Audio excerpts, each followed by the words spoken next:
You know why eyelid hygiene is important? Today we're going to be talking with Dr. April Jasper about that exact subject. Dr. Jasper? I want to talk to you. Not now, later. No, now.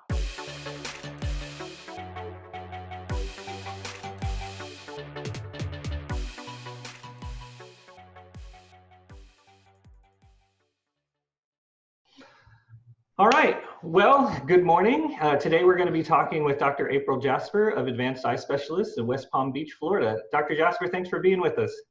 Thank you. It's great to be here. Dr. Jasper, as I said, I've heard a lot about you, but I've never met you in person. Could you take a second to introduce yourself to the channel? Absolutely. My practice is in West Palm Beach, Florida, and we are a general optometry practice. So we see patients of all ages and a lot of technology in our practice, but mostly we just love being able to be our patients' problem solvers. Very good. Well, Dr. Jasper, I imagine in your practice you deal with a lot of ocular surface diseases and other things like that. What would you say is the biggest issue right now regarding ocular surface disease and contact lens use? You know, the challenge, and it's interesting, my technicians are telling me the same thing. We just talked about this yesterday. The biggest challenge we're seeing right now is all the time spent on computers. And so here we are doing the same thing, and this is the life our patients are living as well. And they really don't put two and two together to recognize or realize that, and they shouldn't because they don't know, but they don't understand the relationship between not blinking and eyelid hygiene and the ocular surface and computer use, and then the symptoms. All they know is my eyes don't feel good, they don't look good, and I don't see well. You know, it's interesting on this channel, we talk a lot about the fact that some of these things like eyelid hygiene, ocular surfaces are things that a lot of us take for granted because until you have an issue, you may not even know what that is. So could you take a minute and describe what some of the issues from not blinking or eyelid hygiene problems could be? Absolutely. The thing I try to tell patients and the way I try to explain it to them is just think about your eyelids and the fact that one lid touches the other. It brings all of the wonderful tear film component that's supposed to mix with your tears, the oils and the lipids all around the eye and help to keep the eye moist. And if the eyelid is not functioning, if you're not blinking, or if the eyelids are not functioning as they should, then you end up with a problem and you don't have a clear surface. And I talked to them about a windshield wiper on a car. And in Florida, we get these sudden rainstorms and then they go away and the sun comes out. But everybody knows what it's like when you're going through a rainstorm and you can't see straight through your windshield because there's something wrong with the surface of the windshield. And so they relate to that, they understand, and they don't really it's like this light bulb goes off and they're just so amazed at the fact that the things that they do proactively can make such a difference in their vision. And it's not just their eye doctor's fault or their contact lenses fault if they're not seeing and feeling as good as they should. I think that's a very interesting way of putting it, as a matter of fact, because one of the things we've been talking about on this channel, which I think maybe a lot of people don't realize, is that ocular surface problems can contribute to poor vision and other things like that. And it's not just a matter of being uncomfortable. There are actual vision problems that can come from that. Absolutely. It's interesting. One of the patients that I talked to, right when the shutdown occurred, she gave me a call and she says, I don't understand what's happening. My contacts have been fine. And now all of a sudden I can't see. And I went through troubleshooting. Where can you not see? Distance or near? Well, I think it's both. And so as we went through troubleshooting, what we discovered was the fact that her computer she had been using 8 hours, 10 hours a day was overheating. So her husband had set up a fan to cool the computer down.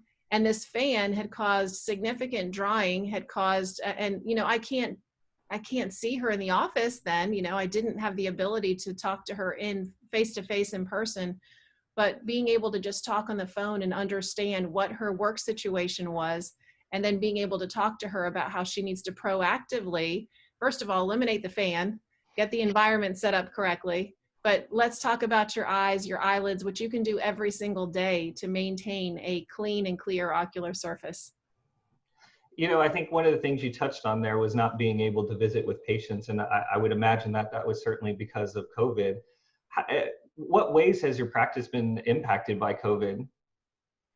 You know, it was at first a very challenging time because patients were not aware of the fact that they could even reach me. I think that they had the misperception that they didn't have any way to get in touch with us. So we quickly dealt with that. And once they knew that they could reach out to us and we would be able to help them via phone or video, whichever way we needed to, it made a big difference. And we had a significant number of people calling us, asking us to help them through some of their challenges. But I will tell you, as my techs will too, the number one thing we're hearing, even now that we're back into the practice and seeing people face to face, is that this change in their environment is creating all sorts of challenges for them. And they don't see it and hear it and talk about it necessarily as dry eye.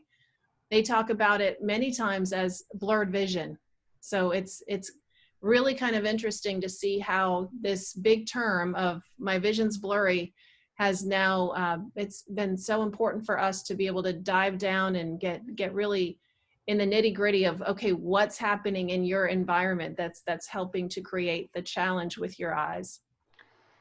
You know, what advice would you give for somebody right now that's maybe adverse to coming into the doctor's office or dealing with problems unnecessarily simply because they don't think there's anything they can do about it at the moment? You know, we have helped them to understand that they are able to call us and we can do a lot over the phone, and that we can talk to them via video chat, whichever way works best for them. But for others, you know, what we've done is we've really changed our schedule around so that they feel comfortable coming in. We're fortunate to have 3 exam lanes. And so it's not as difficult as we might have thought at the beginning to isolate patients and to be able to bring them in, masks and hand sanitizer and bleach that we're cleaning everything with, move them right into their room. And once they come in, it's really interesting to hear them say how impressed they are with how clean everything is and how comfortable they feel actually being in the building. But there are those, like you said, that don't want to do that. So for those, we'll talk on the phone. And then we probably would, the difference is going to be, we're going to check back in with them sooner because we haven't been able to see them face to face. And I don't want to have given them bad advice. And so I think the way to be certain that you're on the right track is just to have a check-in point faster than you might have had you seen them in person. Certainly. Well, and with people being hesitant to come into the offices and you're doing a lot of things over the phone, I would imagine that you're dealing with a lot of people trying to self-medicate and do other things like that. What would your recommendation be if you're dealing with dry eye issues as far as self-treating? Is there any advice that you want to give patients? You know, I want my patients to know that it's not in their best, it's not in their best interest really to just go to the pharmacy and pick anything. So I want them to call me, text me, email me. We have a secure way of being able to chat and text, and I want them to contact me to be able to help them work through products that they should have. We fortunately have the ability to mail things to them. So we actually have had patients that have called and asked us to send them stuff. So that works great for us. We have drive up kind of delivery, so they can come up and actually pick things up. We will walk out to them. So, you know, my biggest suggestion and the most important thing I would say to them is don't go just buy anything. Call us up, let us help you troubleshoot, let us be the problem solvers for you that we've always been. And nothing's different. It's just a different way of communicating today. And let us take that opportunity to be able to help you pick the right products and let us prescribe it, even if it's not you and me face to face in the exam room. I think that's very sage advice, frankly, and I think maybe some people are concerned that number one, that it's difficult to talk to the doctor, and apparently it's not, and number two, that whatever they're going to come up with, it's going to be something that they're going to need to come into the office to get treated for, and maybe they just want to avoid that situation. But it sounds like what you're describing is that's not always the case. It's more of a matter of getting in touch with people and making sure that they're getting the right things, but that doesn't necessarily mean that you can't treat them remotely. And if you are doing that, what are some of those treatments look like that you might recommend remotely while you're waiting for these people to come into the office? Absolutely. We have, you know, it's interesting. I have what I call my top 10. And even before COVID, my patients knew that there are things that I feel are important for everybody to do. one of which is to have their normal process for everyday maintenance for their eyelids. So we use the OCuSOFT foam cleaner, and I tell everybody to have a bottle of that in your shower. So every time you take a shower, you need to make certain you pay special attention to your eyelids. And then the other thing we love being able to have the pre-moistened pads that they can use. And a lot of women especially like that because they can use it to help them with makeup removal. And after that, hot compresses, I think, are tremendously important. So to be able to make sure that's part of their daily routine. And then their vitamins are important. Nutraceuticals right now are big. Patients are really interested and desire to make certain that they maintain good health, and their wellness is important. They don't want to get sick. And if they do, they want to make sure they can fight it fast. So that's been important for us. And then the other big thing would be their choice of artificial tears. And so we like being able to give them the MGD tears. We actually like the non-preserved because I don't have to worry about other factors causing more problems for them. I tell patients, let's eliminate everything other than the true product that you need so that I know that if there's any challenges down the road, I can at least know it's not preservatives. You know, a question I like to ask on these interviews that I always think is a lot of fun is, what is your most interesting case to date?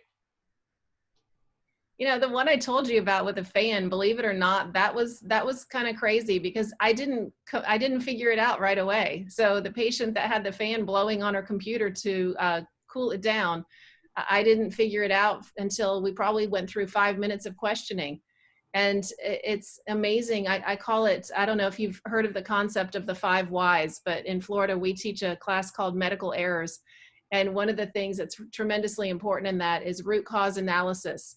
And so in any industry, as you look at why things happen, root cause analysis has a theory called 5 whys. And it's not a theory, it works. It was invented by the founder of Toyota.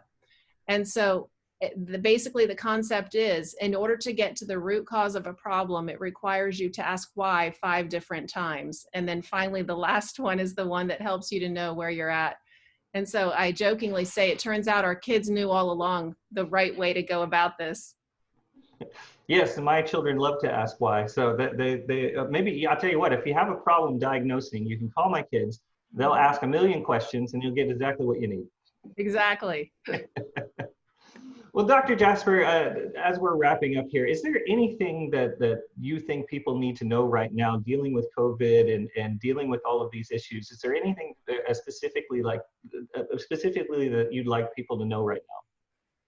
I think patients need to understand that they need to not avoid healthcare. You know, the thing I worry about right now is I don't want my patients to feel like because of the challenges that they're seeing and hearing, that they need to not take care of themselves. So number one, take care of yourself at home, use the products we've talked about, maintain a great ocular surface, good eye health, and then don't avoid the doctor. Let us help you in the way that you feel best. So whatever your comfort level is with how you want to communicate with us, the great news is we've all adapted quickly. And so we're here and ready to be able to help you in whichever way you find is best for you. Dr. Jasper, again, I think that's sage advice. Thank you so much for being with us today. You've done a great job, answered a lot of questions, and I think it'll be very helpful to patients. I think one of the key takeaways from today is, as you said, don't avoid going to the doctor. There are lots of ways of communicating, sometimes over the phone, sometimes directly, but I think that the point is don't let a small situation become a big situation where you're forced to go to the doctor. Absolutely. Thank you. Thank you, Dr. Jasper. You have a good day. You too.